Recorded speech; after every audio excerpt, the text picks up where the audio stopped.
At this time, I would like to introduce my SIG colleague and board member, Dr. Veronica Howard from the University of Alaska Anchorage. They have graciously agreed today to introduce our guest speaker this evening. So, Veronica.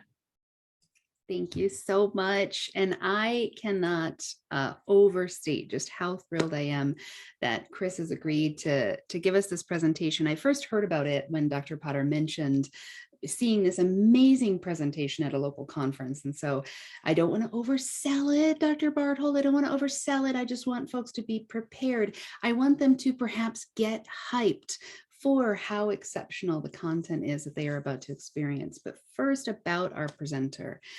Chris is a board certified behavior analyst, doctoral level, who has a passion for helping people to be their best selves.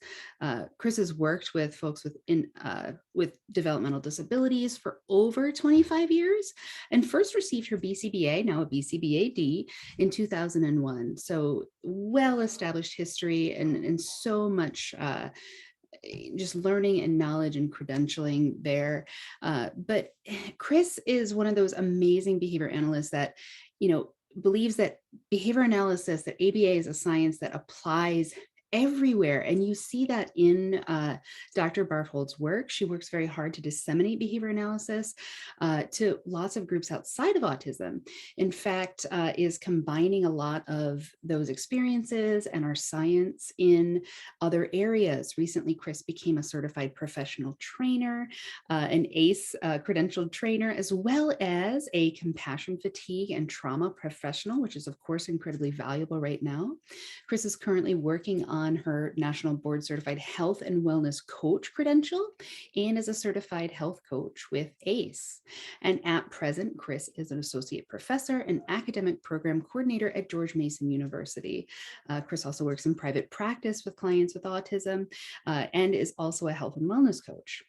If I may be permitted just another note here, just to let folks know what you may not know from that beautiful bio is that Dr. Barthold has been a vital component of many groups that focus on improving the quality of our behavior analytic education and expanding access to those systems. The Open Educational Resources Special Interest Group was exceptionally thrilled to extend an invitation to Dr. Barthold and to have Chris accept that invitation, given her commitment to high quality education. And we hope that this presentation, which is provided free of cost to anyone and everyone, regardless of their association with ABAI or even with this SIG, will be available in the coming days as a recorded event for our SIG members. So please check out chat. We hope that you'll join us. We also hope that you'll share this because the information is really valuable. But for now, while we look forward to your fellowship and your feedback at the end of our session, I hope that you'll take a moment here at the beginning to join me in thanking and welcoming Dr. Barthold to this presentation.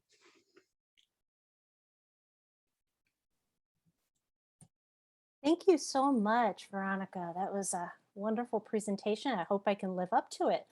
As I was saying to Dr. Potter, who said that they'd seen the original presentation and said, the sequel's never as good as the original, right? So I'm hoping that I can live up to all of your expectations with this presentation. So without further ado, whatever that means, I will begin my slideshow here.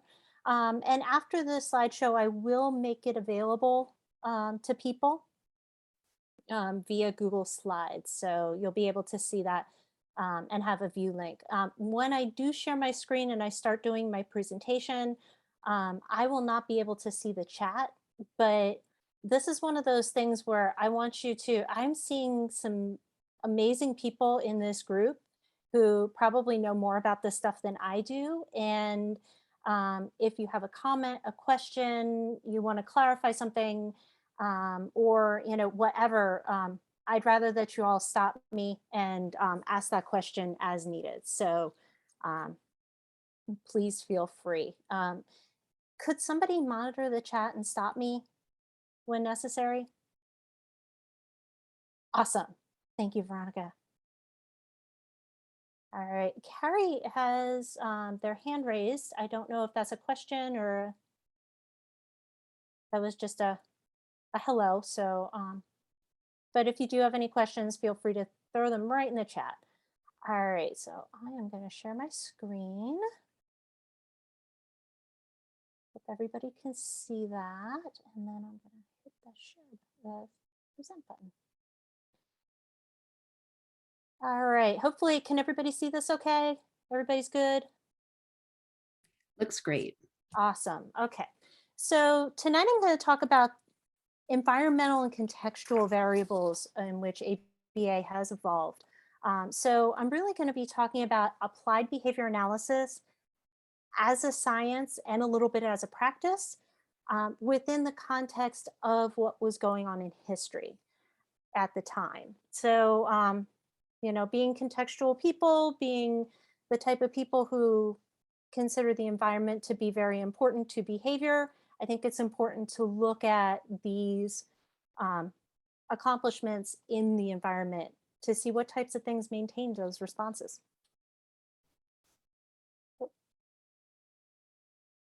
And I want to thank Barb Kaminsky for her pep talks and her support. I am taking some things from my VABA presentation, so I want to thank the people who helped me with that as well. Mariam Eldasri, Andrea Leto, Angie Martin, and Katrina Woods, who have all studied with me at one point or another. So a couple of things to know about history. The first thing to know about history is that there's not just one way to look at history. And you think of history, well, it's the facts of things that happened in the past, but it's really not that simple.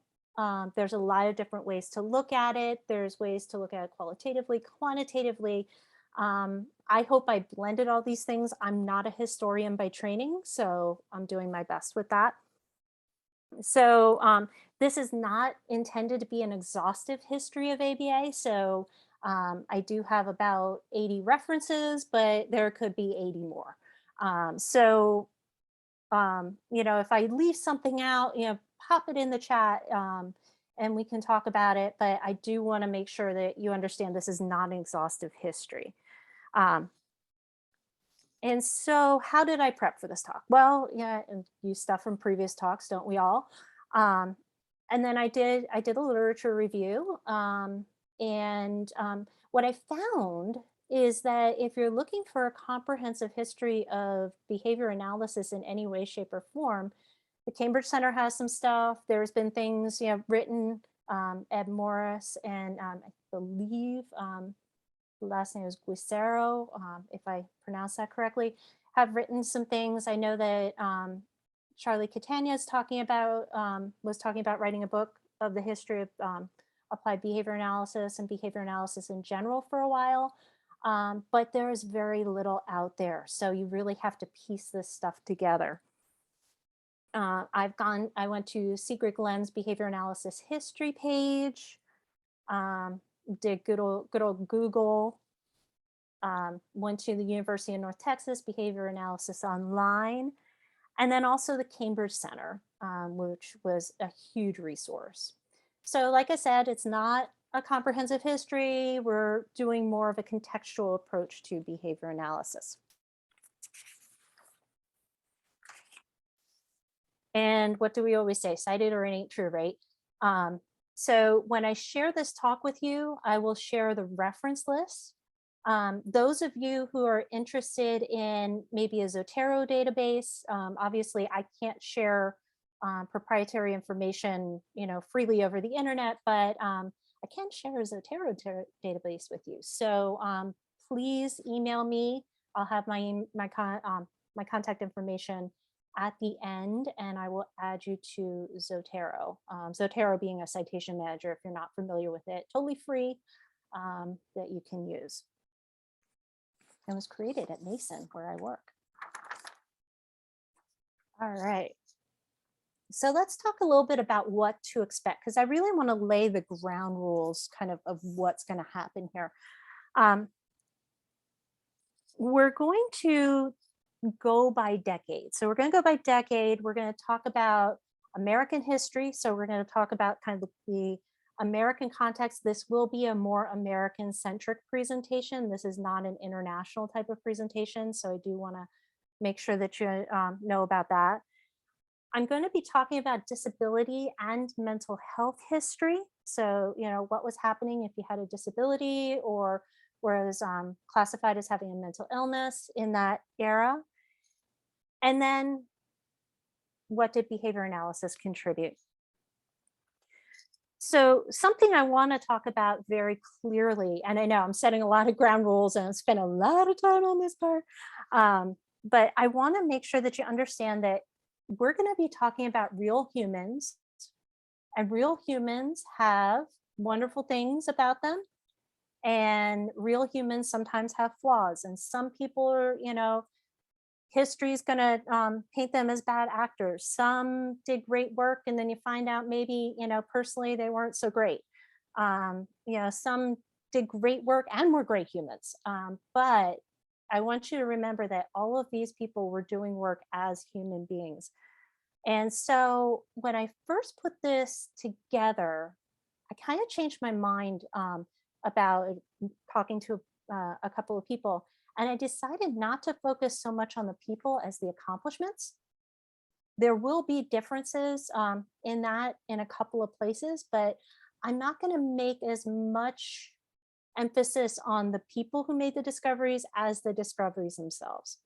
And again, there will be places where I may deviate from that. And that's because I want to make sure that this is not a hero worship. Okay, this is about how did behavior analysis form within the context of which this was all happening. So some things I do want to give, kind of a content warning here. You will see some things that might be disturbing, might not be in a modern context. You might say, wait a minute, that doesn't make sense to me. So you are going to see some things. I will be showing some parts of videos from some historical footage of Pennhurst. So that's coming up. I'll give a warning before I do that. And you're also going to hear some antiquated language because I'm taking things from sources. There's going to be videos from the time period. So you're going to hear language that might be a little bit antiquated or might not be the way we talk about people today. But I think it's important to show this context here. So the goal for me is to show you what environments people were working in at the time and why they asked and answered the questions the way that they did. So what were the assumptions that were going on about what and wasn't disability and our mental health issues?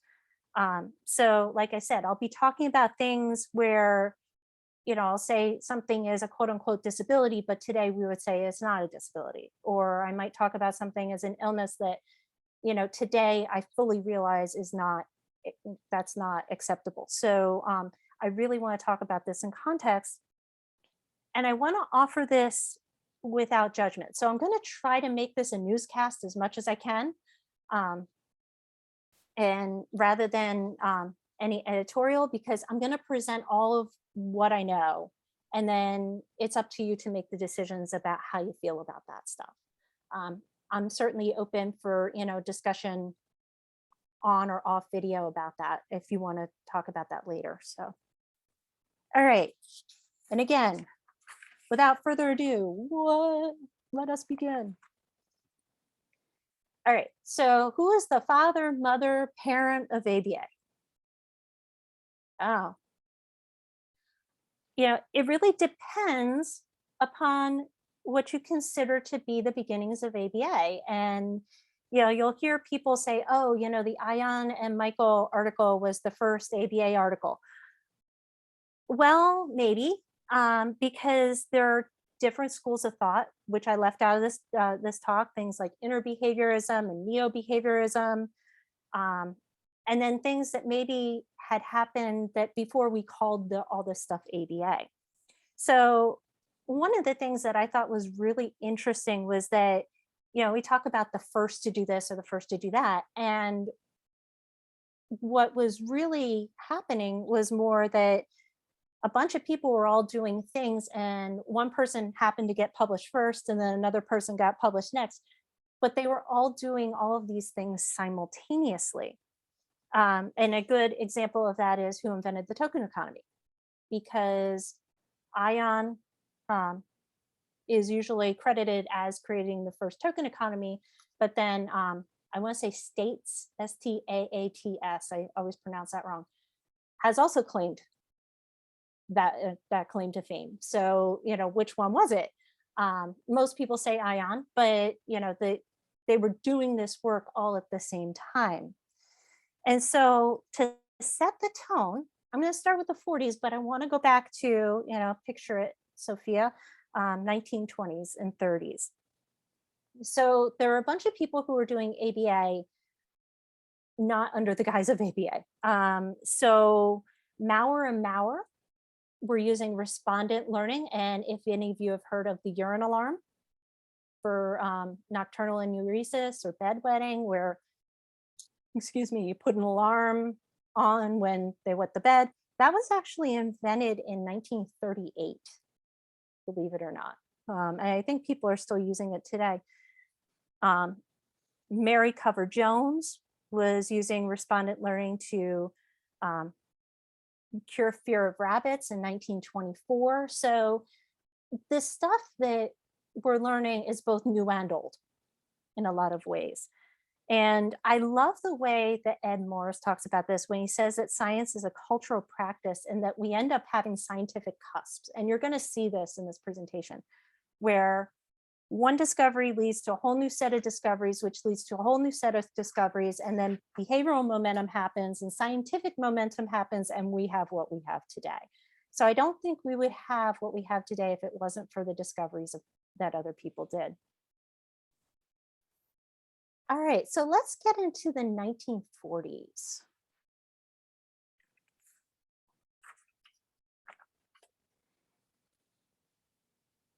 Oh, that didn't do what I wanted it to do, but that's okay. So in the 1940s, we had World War II, of course. We had World War II going on in Europe and in Japan and all these other places. And for the most part, women stayed at home. So what they were doing was what was once called men's work. This also happened in World War I and before, but you saw women doing more than staying home and taking care of the kids. And then when men returned home from war, they started going back to school because there was a GI Bill. This was the first time there was a GI Bill. So you had a bunch of people taking advantage of that and going back to school. And there was a whole bunch of new things that were coming out at this time. So Dr. Spock, not Mr. Spock, I still get that confused. I always will get that confused. Published his book for the first time in the 1940s, the Common Sense Book of Baby and Child Care. So what made Spock's work revolutionary was that most people were actually following a more Watsonian way of raising their children. And we're saying, don't give them too much affection, let them cry it out, all those types of things, because, you don't want to spoil them. And Spock said, no, it's okay, which made that very revolutionary. And then we also had Kinsey. You might have heard of Kinsey and the Kinsey Institute. And one of the first publications that came out of that was something called Sexual Behavior in the Human Male. And the Kinsey Institute is still alive and well today. And what made the Kinsey report so important was that it was really the first exploration of what people did, not what people said. And so things like, the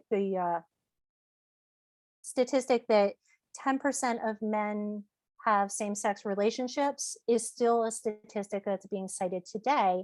That was first published in 1948. So You can tell I'm nervous because I'm stumbling over my words a little bit. And it's because of this audience, this amazing audience. So what is it like?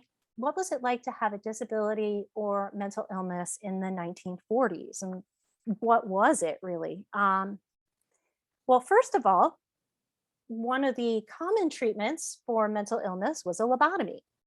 They were done in the 1940s, actually won a Nobel Prize in 1949.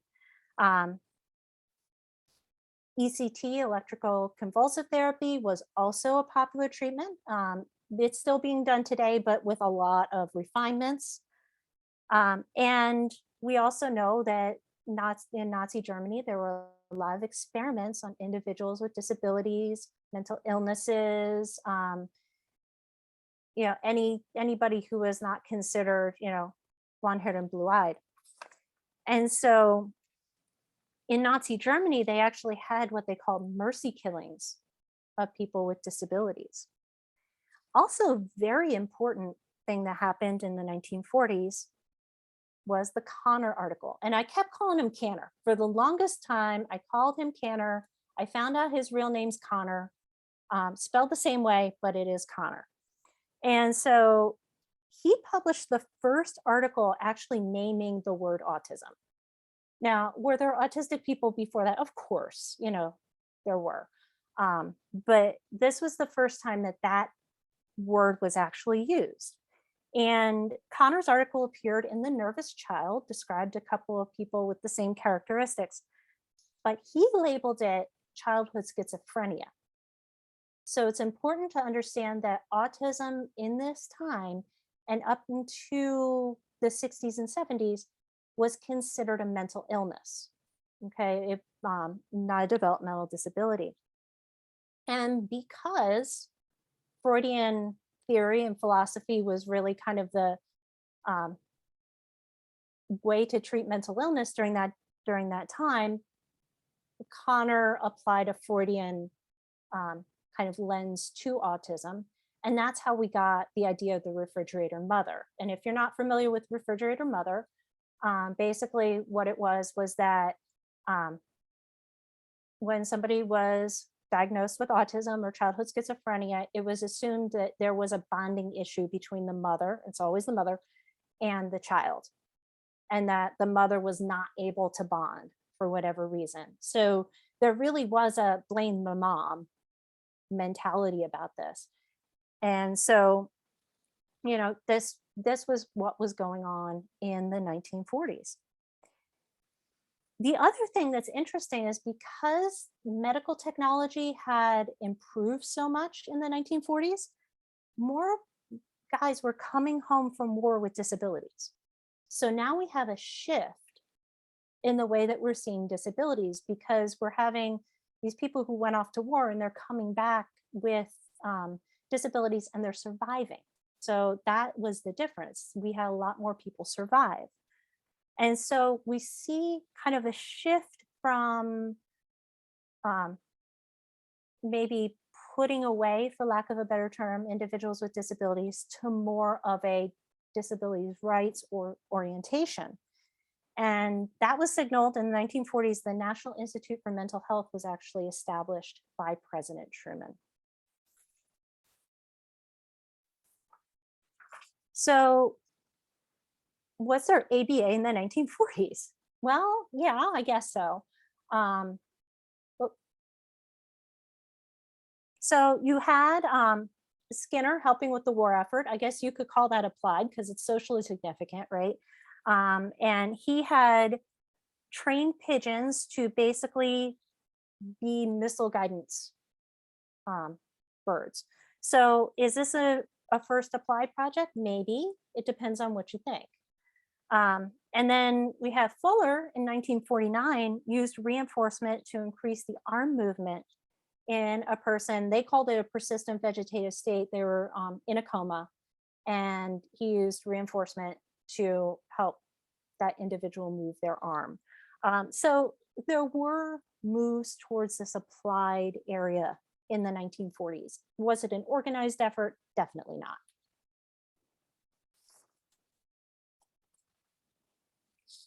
And I just realized that I usually wear my watch and I don't have my watch on. So if somebody can kind of give me the time every so often, that'd be great. um,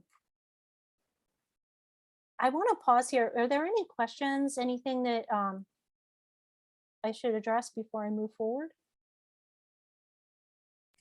We've had beautiful discussion in the chat, but no questions just yet. Lots of resources and ideas being shared. Oh, wonderful. I'm so happy about that. Yeah, I'll be happy. And please, share these with me as well, because I would love to see them.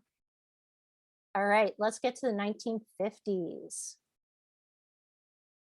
Okay, so what was going on in the 1950s? Oh boy, where do I begin? I could do an hour on just this. So we have the Cold War going on. So definitely a rivalry between the Soviet Union and the United States. We have anti-communism. So McCarthyism is alive and well at this point in time. And then Sputnik happened. And Sputnik really put a lot of Americans in kind of a tizzy because the Russians got to go into space first. And how were we going to compete with that? So now there was a huge move towards, we got to educate kids. We're definitely not educating kids the way we should. And so there was a bigger move towards education. And as we know, Skinner was there too, and we'll talk about that in a second. We had the baby boom. So, you hear people say boomer. This is when the baby boom started, late 40s into the 60s, which apparently was also a forgettable movie in the 1980s, I found out as I was Googling all this stuff. Interesting things, interstates were first created in the 1950s, and more people were moving to the suburbs. So we had things like Leave It to Beaver was on TV. I Love Lucy. There was a really nice biopic this summer on Prime about I Love Lucy. But there was also a lot of move towards civil rights. So for example, in 1954, Brown versus Board overturns Plessy versus Ferguson and says that education is not separate but equal, and paves the way for integrated schools. People like Rosa Parks are starting to fight for civil rights. I am not doing the civil rights movement justice right now, but those are things that were going on. And you'll see some interesting parallels here between civil rights and disability rights. So at the time of the publication of the first DSM, let's see if I can get this to go. Mental illness was considered a neuroses that could be cured. The first DSM came out in 1954. I'm not sure when the DSM-2 came out. I did try to look for that. I think it was around 1963. And what the DSM was the American version of the WHO's ICD classifications, which you may be familiar with. But it was basically, we're going to take those and we're going to put them into a diagnostic manual. And so I found a copy of the DSM-1 online. Let's see if this works here.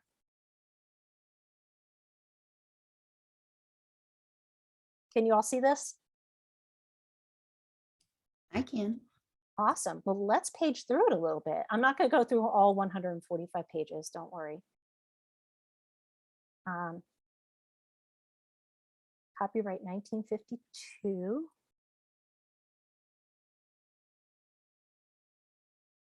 And let's look over here. So I'm going to go to diseases of the psychobiologic unit or of the nomenclature of disease. I don't even know exactly what that means, but let's take a look.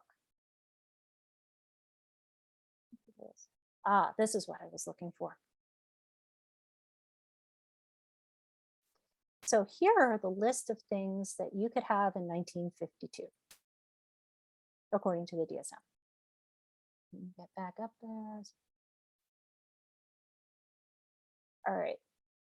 So as you can see, mental, psychoneurotic, and personality disorders. And some of these were chronic brain syndrome with psychotic reaction, so encephalitis, those types of things, schizophrenic disorders. Note, I don't know if you can see that very well, but note where it says schizophrenia childhood type. So that was considered ASD at the time.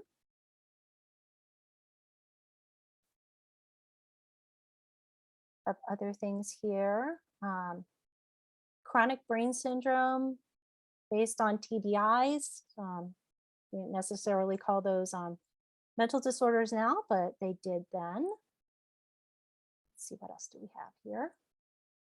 We have, you can look at the mental deficiency and look at, it's based on IQ, under 50, 50 to 69, 70 to 85.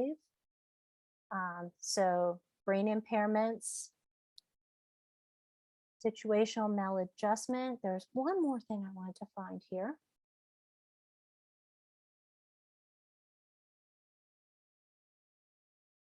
See, I may not be able to find it, but you'll also be able to page through this when I give you the link. There was mention of something called mongoloidism in here. And for those of you who may not be as familiar with that term, that's actually Down syndrome. And that's what that was called in the 1950s. So very interesting stuff. I'm just scratching the surface, but I encourage you to play around with that stuff a little bit. All right, and so what else do we have going on here? Well, and also I want to make sure that I'm also talking about the fact that at this point in time, homosexuality was considered what's called they called a sociopathic personality disorder, and in some places was illegal. And so it really was considered a mental disorder at this point in time. Of course, we know now that was erroneous, but that's what they were talking about at the time. The other thing that we see in the 1950s, and you're going to see that disability, LGBTQ movements, all and civil rights, all kind of work together. They all were kind of working in parallel with each other. And what you're seeing is more parents mobilizing, which is very interesting in the 1950s. So you have, for example, Pearl S. Buck wrote the book of The Child That Never Grew. Anybody remember Roy Rogers, not the restaurant, the actual actor, and his wife Dale Evans had a child with Down syndrome that they talked about a lot. And the advice for parents, and especially parents with children with autism, was institutionalize your child, forget this ever happened, and try better later. So that was the message that people were getting. And there were a lot of parents who were saying, oh, heck no, about this. So you were getting, people really advocating for their children. And so now it's like, oh my goodness, what are these words? But this was a very powerful movement. And I want to play this short clip real quick of parents organizing in the 1950s. Can you all hear that? No, we can't. You As can't hear. part of this share, under the share screen option, you'll have to kind of enable the audio sharing. Okay. Share screen option. And if you've already got your screen shared, there's a quick way to do it. And I'm so sorry, I struggle to remember how now that I'm not screen sharing. Yeah, what I'm going to do is I'm just going to unplug my earphones to play this real quick. And that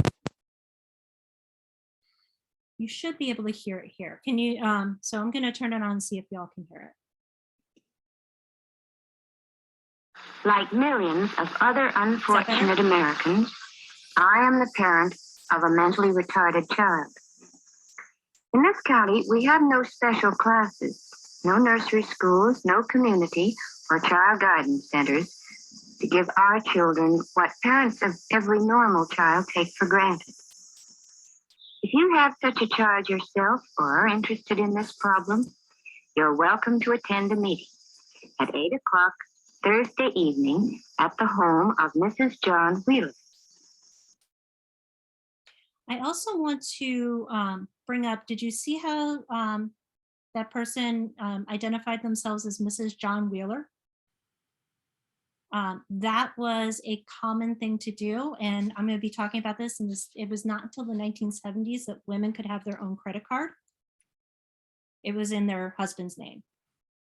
So people often signed their names as their husband's name. That was a very common thing to do back then. So let's talk about what the behavior analysts were doing around this time. Like millions of other unfortunate. There we go. So we had some growth of applications. The person in this in the corner here, his name is Joe Brady, and some of you may have heard of him. And he was a student of Skinner, Keller, and Schoenfeld. And he and a few others actually worked at NASA and worked in the space race and used behavior analysis to further the space race by training chimps to go into space. And so they were testing the conditions and what would happen if you sent a human up and all that type of fun stuff. I'm going to get a little ahead of myself real quick. I want to say two other things about Joe Brady. The first is that he was one of the champions of methadone treatment in the 80s. So he was one of the first people to really advocate for methadone treatment for the opioid crisis. And the other thing that he is famous for is being an author on the Belmont Report. And the Belmont Report is, it was published in 1979. That's going to become important in a bit. And the Belmont Report is really our guidance document for research, our ethical guidance document. And pretty much everybody follows it if they're doing human subjects research. So what else was going on? Well, you had behavior analysts going into Metropolitan State Hospital and NASA. We had people looking at child development, looking at using reinforcement to increase certain behaviors in children with typical development. You had people working with stuttering in adults. And you even had people looking at the extinction of tantrums by withholding attention. You know, these are things that we kind of take for granted, like, you know, this thing has always been there, but, you know, the extinction article came out in 1959. You know, I have family members who were born way before 1959 that are still alive today. So these applications are not as old and as ubiquitous as you would think. And then, as we know, in the 1950s, what's considered to be the first applied behavior analysis article, the first manipulation of attention in the scientific literature was published by Ion and Michael. And one thing to keep in mind about these applications, actually two things. The first thing is that there's no such thing as single subject design at this point. Okay, those parameters have not been set yet. They will be soon, but they haven't been set yet. And the other thing to keep in mind is that a lot of people were kind of taking from what they knew, and what they knew was the operant chamber. So you're going to see that a lot of the early attempts at behavior analysis as an applied science is going to look a lot like what was done in the operant chamber. The other thing that came up in the 1950s was teaching machines. They're kind of the precursor to what we sometimes do today with online learning. It was a very self-paced type of instruction. And I'm sad to say that I had a teaching machine when I was a little kid. One of my friend's parents gave me a teaching machine. I didn't know what it was, and I gave it to Goodwill. So looked for it, hoped that it was somewhere, you know, in my parents' house, but unfortunately now I gave away a teaching machine. That would have been awesome. We also had other things going on too. So we had Volpe, who was working on what's known as reciprocal inhibition, which is kind of the precursor to systematic desensitization, which we still use today. And the first time the term behavior therapy was used was in 1959. There are a couple of references to it before that, but that's considered the first time that the term behavior therapy was used. There are also people working with soldiers who are working with combat-related disabilities and issues related to their fighting in World War II and also in Korea. So, oh, sorry about that. So let's get to the 1960s. 1960s. So you could call this kind of like the explosion of applied behavior analysis in the 1960s. So what was happening in the 60s? Well,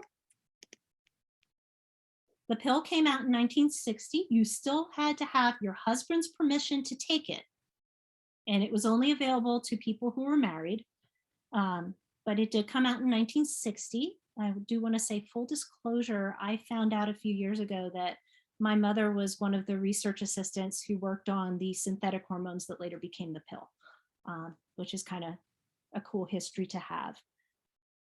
We have the Kennedys were in office. So this was the time of quote unquote Camelot. And then JFK, and then Lyndon Johnson after that. The Beatles came to America in 1964. We had the Civil Rights Act of 1964, and Medicare was signed into law. So that did not occur until the 1960s.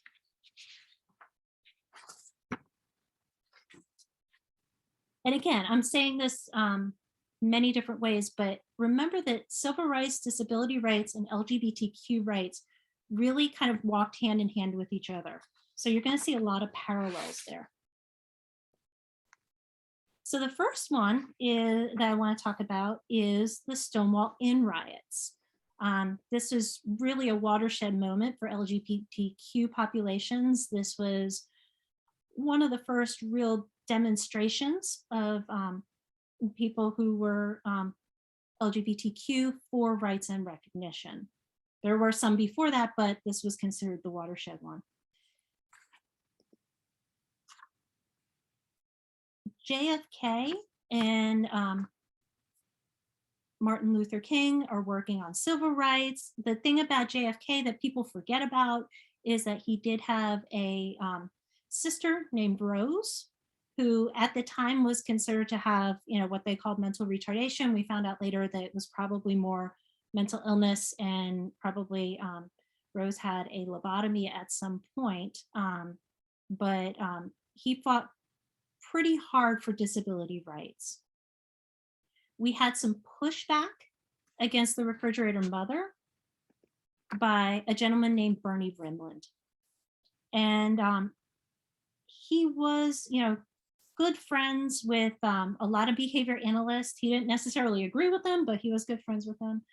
And what he tried to say is, you know, we need to think about this institutionalization. We need to start thinking about maybe this refrigerator mother thing isn't quite what we think it is.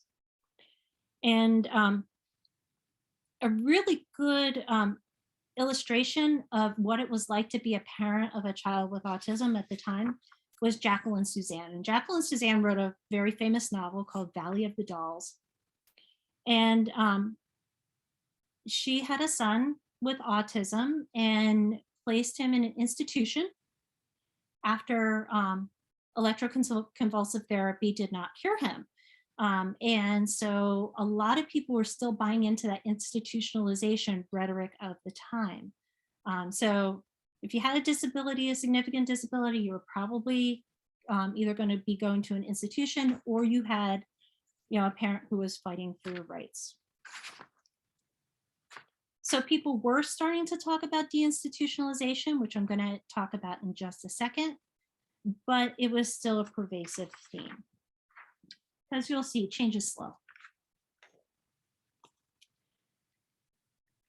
So I'm going to do a little bit of audience participation, see some responses here. Who's heard of Geraldo's documentary on Willowbrook?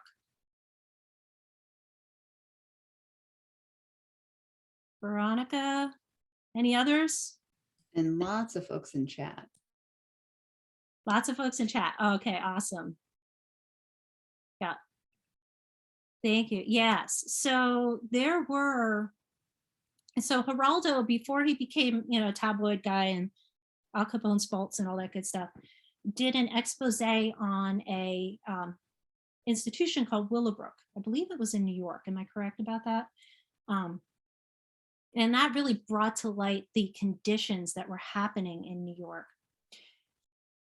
Also during that time in 1968, there was a guy in Philadelphia named Bill Baldini.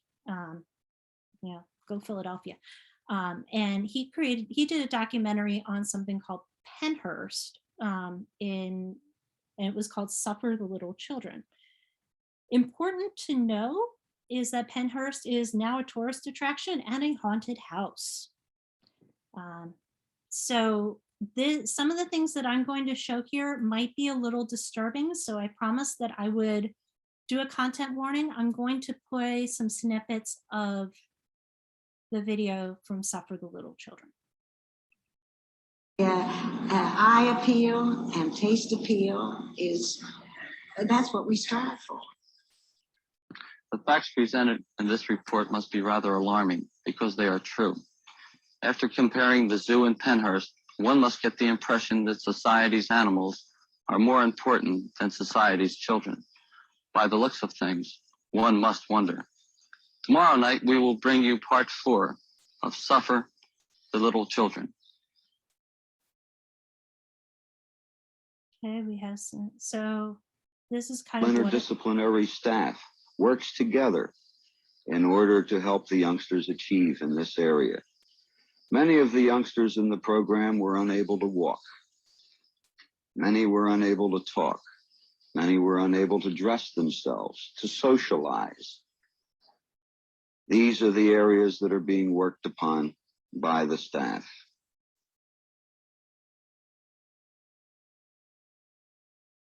show some other things. I'm going to go back a little bit because I want you to see.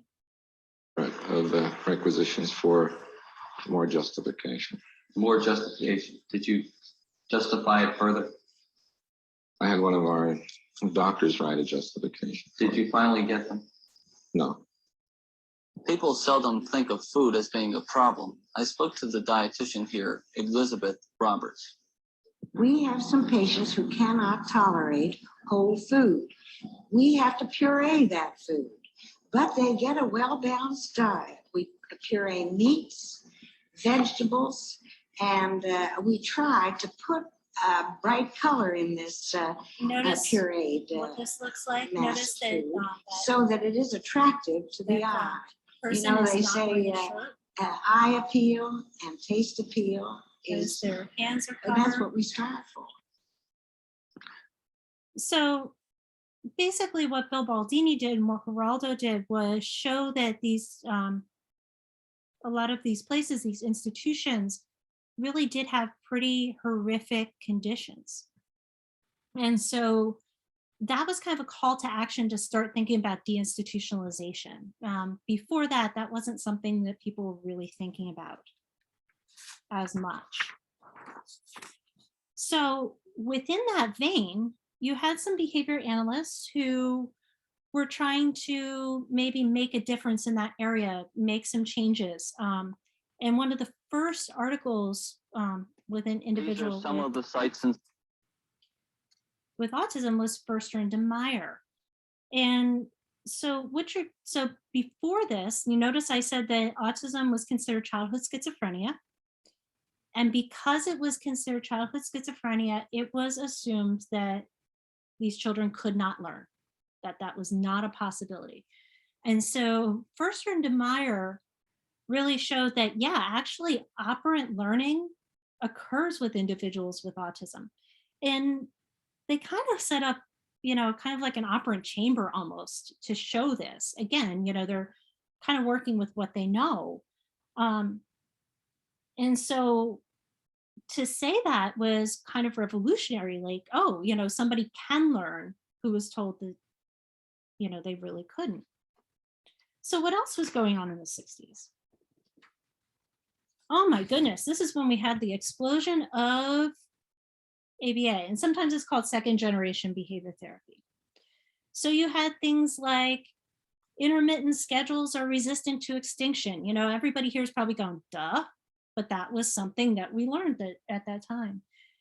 You had the Institute for Child Development in Seattle, where you had people like Wolf and Bear and Lovas and Risley, who were working on operant principles with children with and without disabilities. You had the Human Development and Family Life, I have a typo there, program in Kansas, where a lot of behavior analytic research was coming out of. We have for the first really socially significant ASD articles emerging. So you remember First Earned in Mirror was kind of a little bit more like an operant chamber. Now these individuals are taking that information and saying, okay, now let's teach some socially significant skills because maybe we can get them out of these institutions. And we have things like parent training. These are things that we're going, duh, right now, but these are things that were discovered really in this time.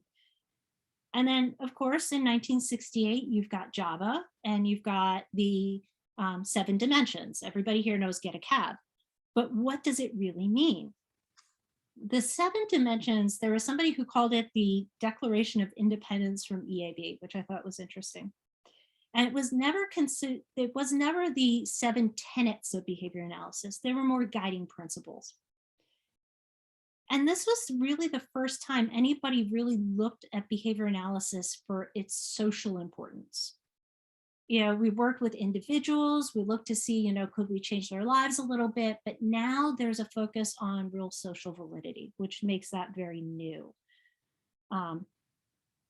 And so we had Java, and what was published in Java was really kind of shaped by the editors. So anytime you have a journal, it's good, what's published in is going to be shaped by the editors, and Java was no exception.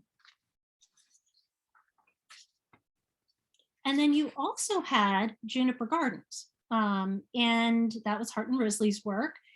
And what they were doing was looking at how to help individuals who lived in poverty. So the backdrop is that the 1960s, had the war on poverty. So they were doing kind of quantitative and qualitative research. And what they found was that there were relationships between socioeconomic status and vocabulary. And it's called the 30 million word gap.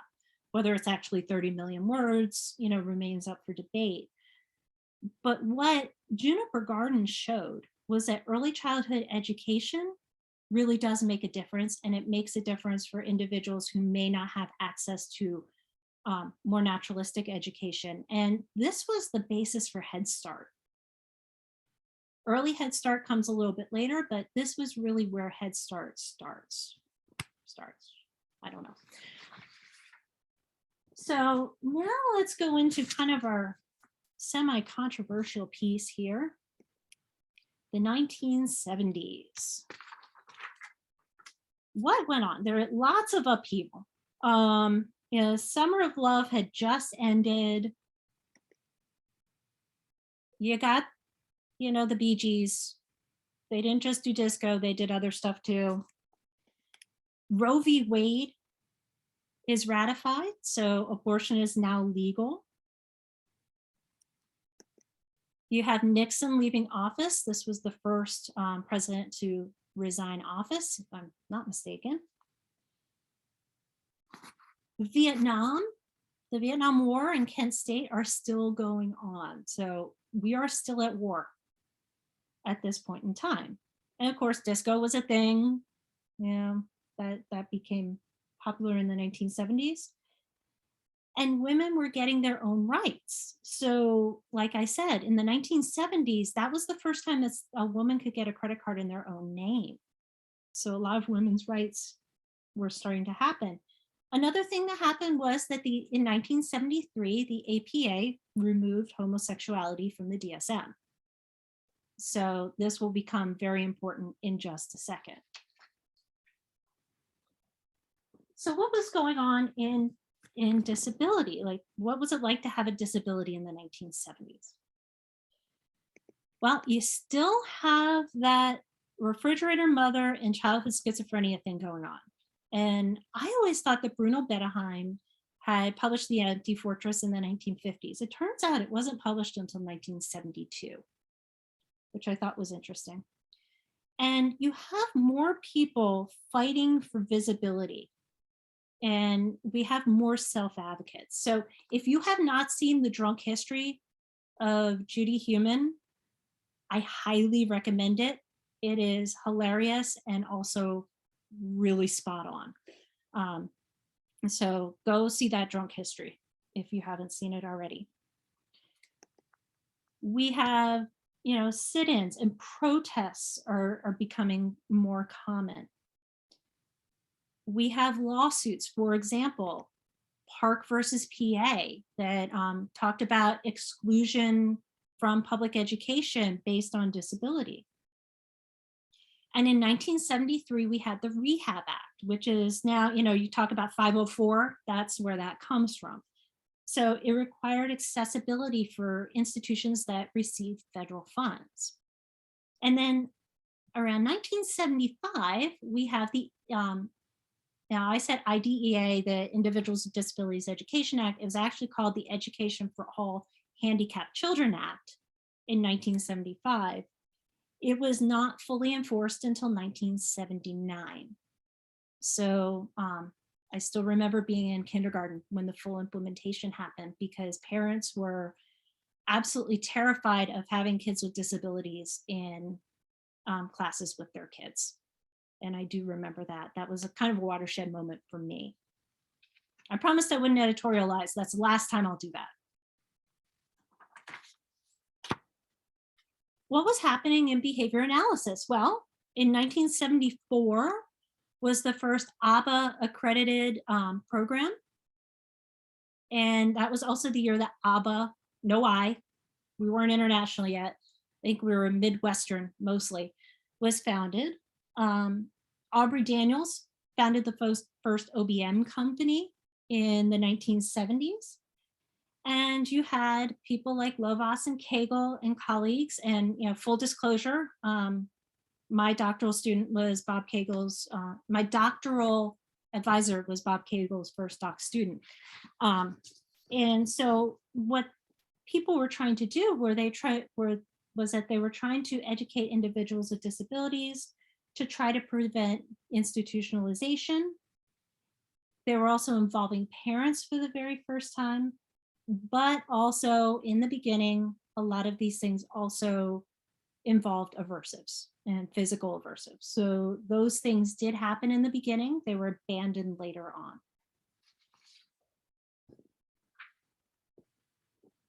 All right, so let's talk about the most controversial part of my talk. Spend some time. Barthold, I'm going to interrupt you for just a minute, just to let you know what time it is. It's about 8:30.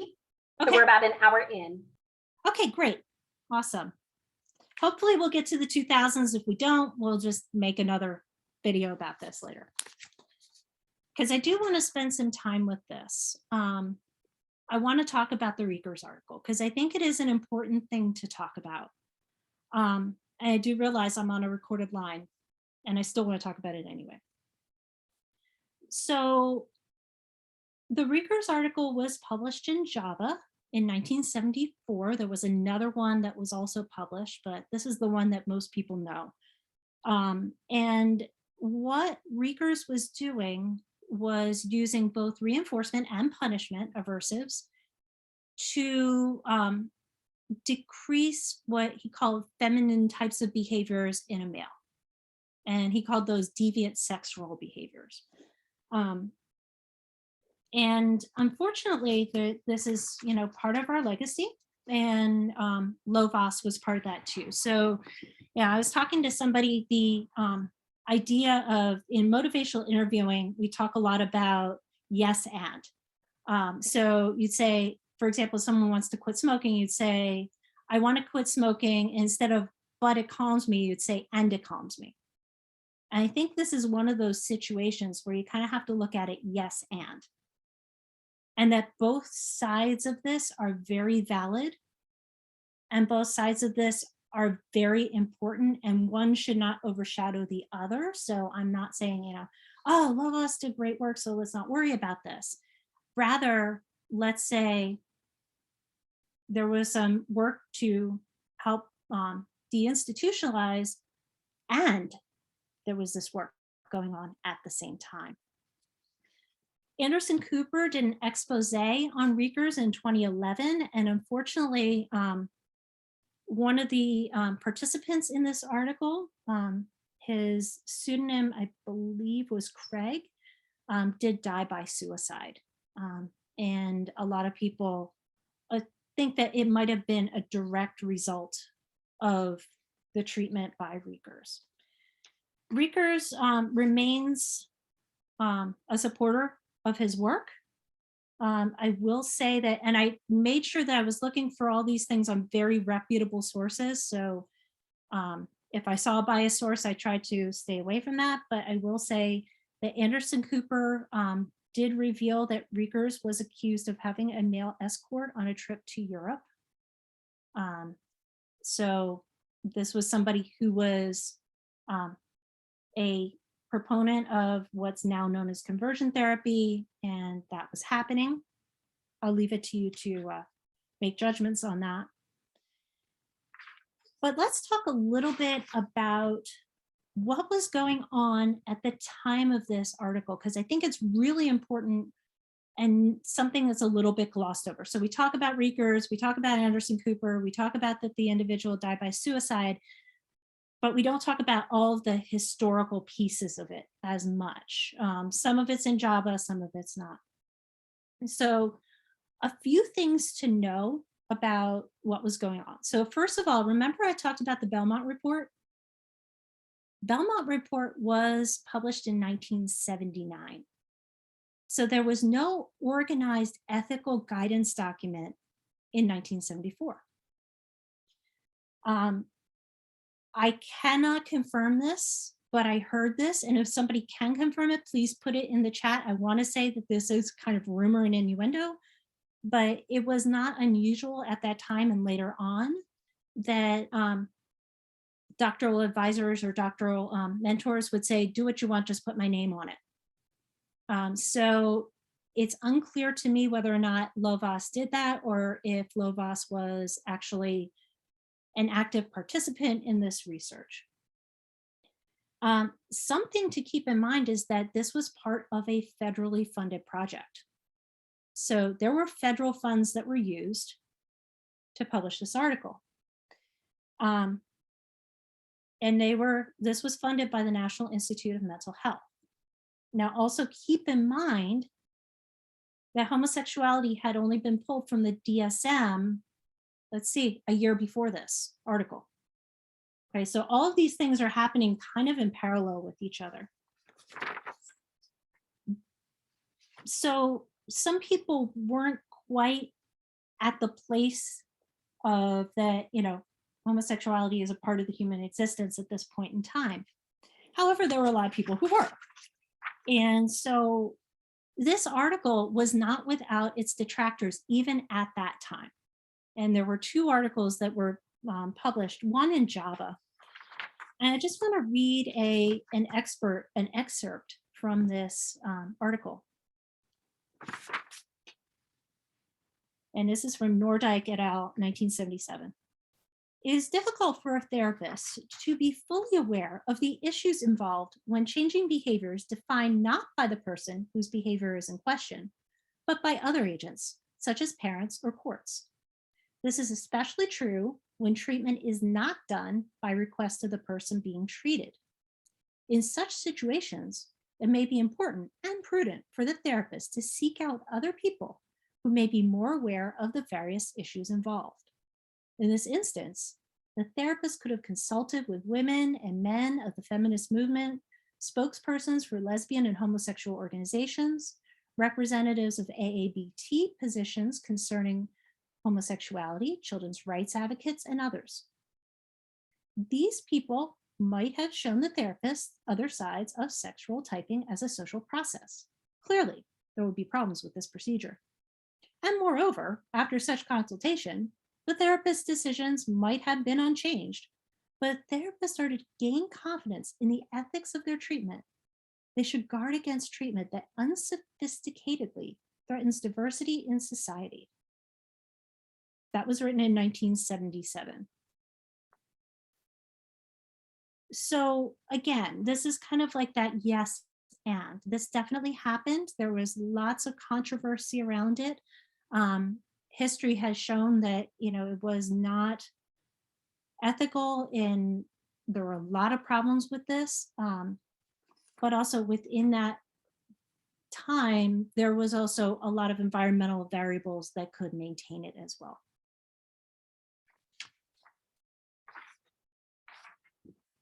Oh, and I forgot to say, in 2020, there was an expression of concern issued by JABA and the Society for the Experimental Analysis of Behavior, but this article was never retracted.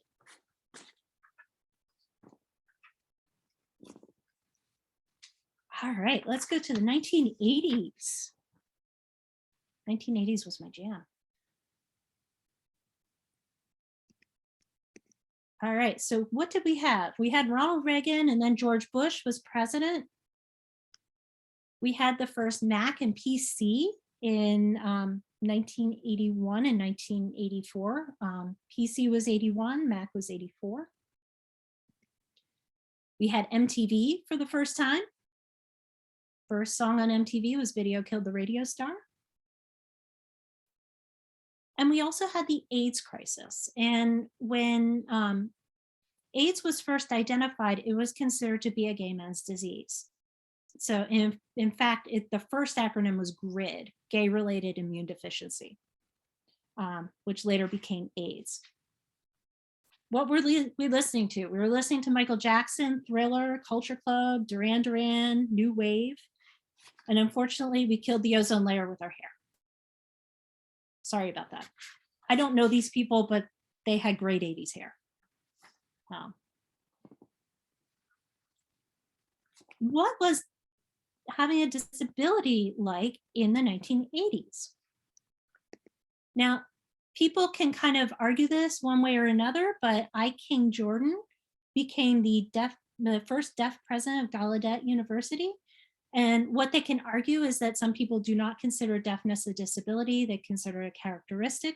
So there may be a lot of people who might say you really shouldn't have included that on this slide.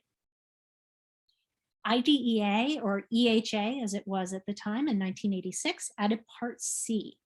And Part C extended the protections of the EHA to birth to 3. So before that, it was 3 to, I think 18, I'm not sure.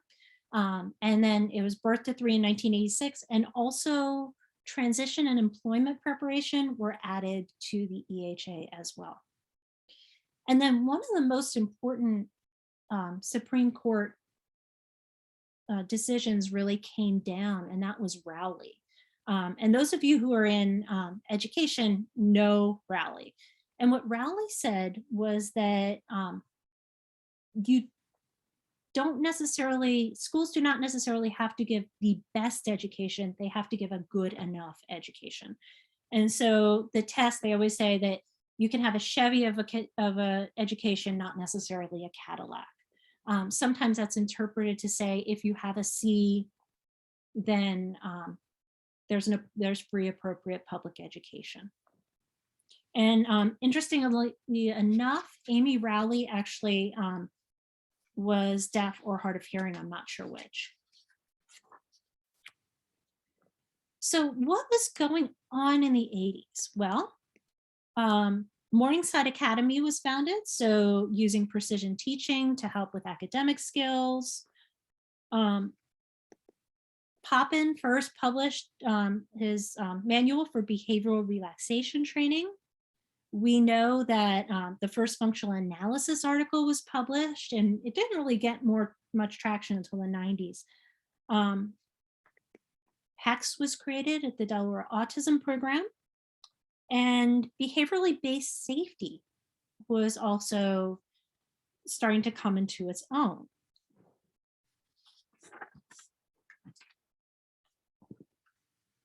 So the 80s were a little chill. There's probably more going on in the 80s there than what I'm giving credit for. But let's get to the 90s.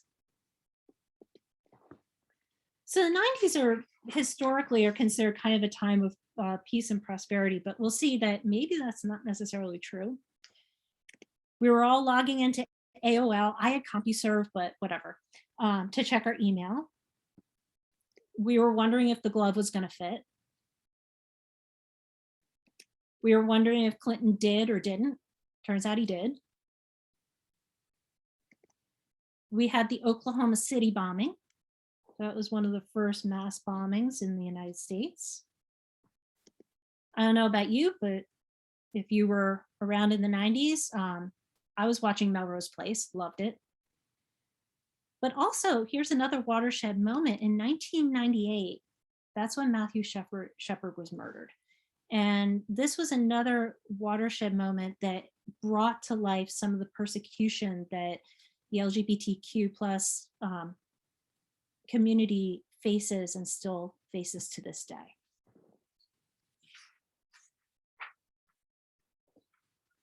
What was going on in the 90s? Well, a lot of stuff disability-wise.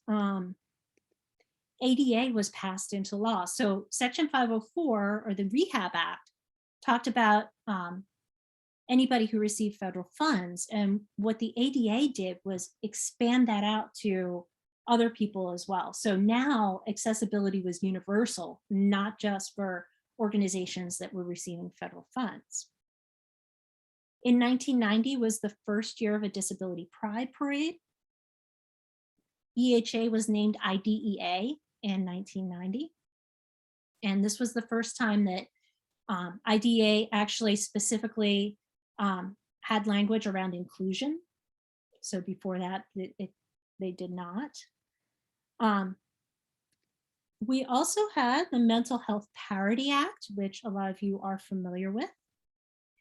And we also had something called Olmstead, and this was in 1999. And so basically what this did was really begin the process of shutting down a lot of these institutions. So it really said that community-based services should be provided to individuals with disabilities wherever possible, and should be reasonably accommodated. So Olmstead was really a watershed when it comes to deinstitutionalization. We also had the infamous Jack Kevorkian. And so right to die became a discussion.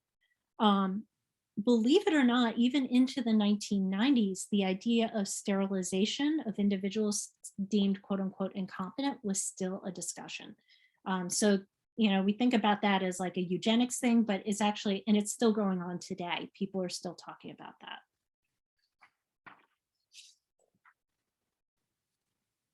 So I will say I started my career in 1995. Of course, I was like 3 years old when I started to become a behavior analyst.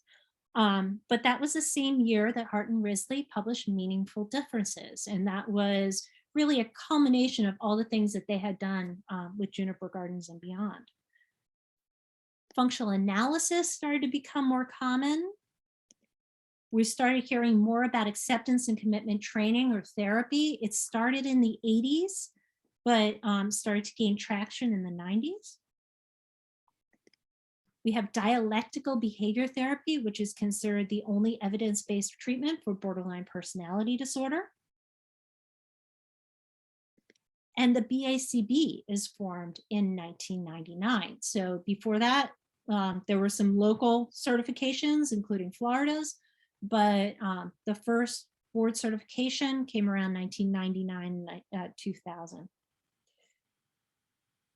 We also see Sundberg and Partington's book, Teaching Language to Children with Autism in the Ables, coming out in 1998. So not that long ago, really.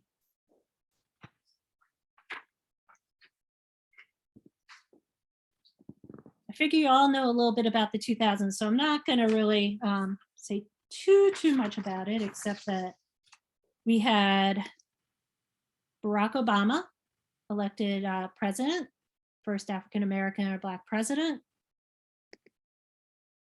We had Y2K, found out that wasn't as big of a deal. We found out what hanging chads were and why they were important, that cost some elections. Some of the Dora the Explorer premieres. And Faith Hill, Breathe is a #1 song. We have MySpace, no Facebook, just MySpace. And Mr. Rogers Dies, and we also have 50 Cent, was also very popular in the 2000s.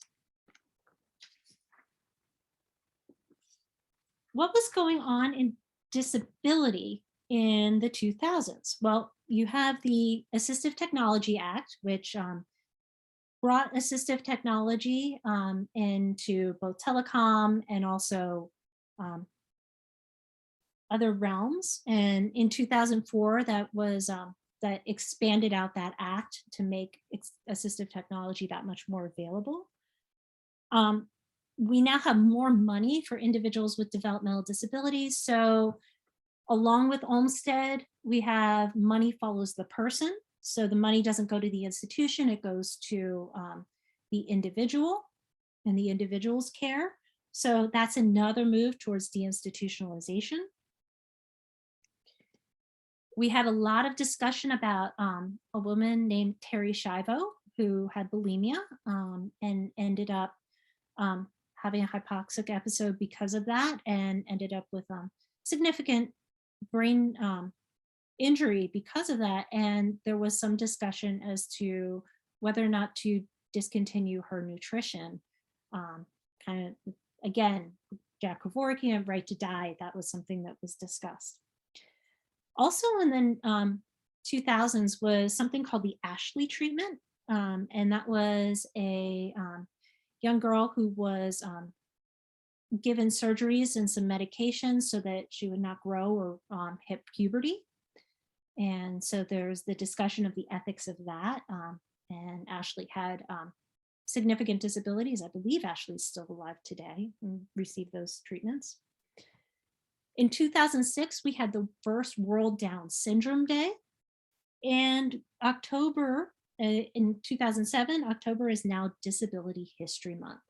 So now we're moving from a medical deficit model into more of a diversity type of, I don't want to say model because model is not the right term, but we're moving away from that kind of medical fixing model more to a cultural model. What do we see happening in the 2000s? You're going to be surprised at some of these things because you're going to think, oh, you know, they've been around forever, but they haven't really. I remember being a doc student and hearing about verbal behavior and going, well, I thought that Skinner wrote a book on that. But that the quote unquote verbal behavior approach, you know, whether you call it that or not, became more popular in the 2000s. And that really started kind of a renaissance, if you will, for ABA, in that more families were seeking out this therapy. You have the beginnings of insurance coverage, although that didn't really take traction until maybe the 2010s. So you have a lot of people kind of working in the advocacy realm here. And I think it really kind of started with the verbal behavior approach. That's me editorializing though. In 2008, the first edition of the VB map came on the market, and the second edition was published in 2014. So the VB map has not been around as long as you would think. We have Functional analytics psychotherapy emerging. That's Kohlenberg. That's an offshoot of contextual behavioral science. And it kind of blends functional analysis with traditional counseling methods. We also have behavioral activation treatments, which is basically getting people moving and getting them to contact reinforcers to help to alleviate depression. And in 2007, the Association for Professional Behavior Analysts was founded. Bet you all thought that was way earlier than that, but it wasn't. All right, so let's talk about the 2010s. Hopefully y'all remember these, maybe. In 2011, same-sex marriage became legal. That was the first time that that was legislated at the Supreme Court level. We see the beginnings of Black Lives Matter, Occupy Wall Street. Donald Trump is elected president. We also have some sadder things, the Boston Marathon bombing. We have the Pulse nightclub massacre. School shootings are becoming way more common. Used to be a very isolated experience. Now it's becoming more and more common. And we have Me Too that also is happening in the 2010s. To lighten things up, we have Prince William having babies and Prince Harry. And we have Simone Biles, who is considered the GOAT gymnast of all time. And she also, brought to light with the past Olympics, advocacy for mental health issues as well. So what's going on in the mental health world and disability world? We're seeing more supports begin to emerge. So Crisis Text Line is first coming out. We have the Netflix series 13 Reasons Why, which starts a conversation around mental health and suicide. We unfortunately see the deaths of Robin Williams, Kate Spade, and Anthony Bourdain to suicide. And there's a real discussion around social media and mental health that's starting to emerge. Other things that happened, we have an expanded Americans with Disabilities Act. So the protections of ADA have expanded even further. We have the White Cane Act, expanded accessibility measures. So things like Netflix has closed captioning now. Pools are required to have wheelchair access. That's some of the expansion of the ADA. We also have the 2014 ABLE Act. And that's important because that allows individuals with disabilities to have savings while not jeopardizing their Social Security benefits. So it used to be that you could only have a modicum of income. And let's say, you had a generous benefactor who passed away, left you, $10,000 in their will, now you might not qualify for Social Security. The ABLE Act allows people to have more money in the bank and still not lose their Social Security benefits. We're still talking about whether someone is deemed incompetent and can be sterilized, but we are seeing in 2014 some reparations for eugenics, which is very interesting. And in 2015, we have Ethan Saylor. Ethan Saylor was a gentleman with Down syndrome. He wanted to watch The Dark Knight Rises a second time, was not allowed, was restrained, and unfortunately he passed in those restraints. We also have the Affordable Care Act, and the Affordable Care Act allows more access to mental health care. So, kind of the 2010s are kind of like the renaissance of mental health, I'm thinking, in a lot of ways. And what do we have going on? Well, y'all are living this, that we've got a steep growth of BCBAs. We have practical functional assessment and analysis, which kind of changes the way we look at function-based treatments. There is a bigger move towards multiculturalism in ABA. I picked up a book for the Cambridge Center for this presentation, And on the back of the book, you know, my spouse was looking at it and he said, boy, that's a lot of white guys. And so we're starting to think about, you know, representation in behavior analysis in ways that we weren't thinking about it before. We're looking at the way that we approach autism. So I read that passage from 1977, and probably that could be read today, except instead of, you know, talking about, you know, sex roles, we're talking about autism. So we're really looking at the way that we're treating autism. Some concerns about treating stereotypy and using escape extinction.